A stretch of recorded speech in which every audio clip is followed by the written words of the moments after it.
என்னை பிரமிக்க வைத்த கேள்வி இது. பிரார்த்தனைகள் பலிக்குமா? ஒரு சகோதரி கேட்டிருக்காங்க. நிச்சயமாக பலிக்கும். பலிக்காத பிரார்த்தனைகளே இல்லைன்னு பாபா சொல்கிறார். நம்ம கூட இப்போ இந்த கூட்டு பிரார்த்தனை எதுக்கு ஆரம்பித்தோம்? அது பலன் கொடுக்கும் அப்படிங்கிறது சத்தியம். நிச்சயமாக பலன் கொடுக்கும். அதற்கு என்ன தெரியுமாங்களா? முதல்ல தேவை நம்பிக்கை வேணும், பொறுமை வேண்டும். அது ரெண்டு ரொம்ப முக்கியம்.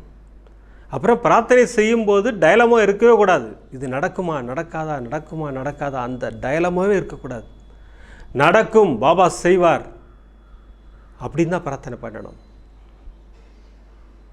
சர்வரோக தோஷ நிவாரண ஸ்லோகம் சொல்லும்போது இது என்னுடைய வியாதியை குணமாக்கும், என் தோஷங்களை போக்கும் அப்படின்னு நம்பிக்கையோடு செய்யணும்.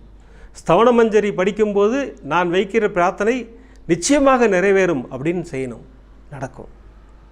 பலிக்காத பிரார்த்தனைகளே இல்லைன்னு தான் பாபா சொல்கிறார். மருத்துவம் சாதிக்க முடியாததை பிரார்த்தனைகள் சாதிக்கும் அப்படின்னு பாபா சொல்கிறார் சச்சரிதத்தில்.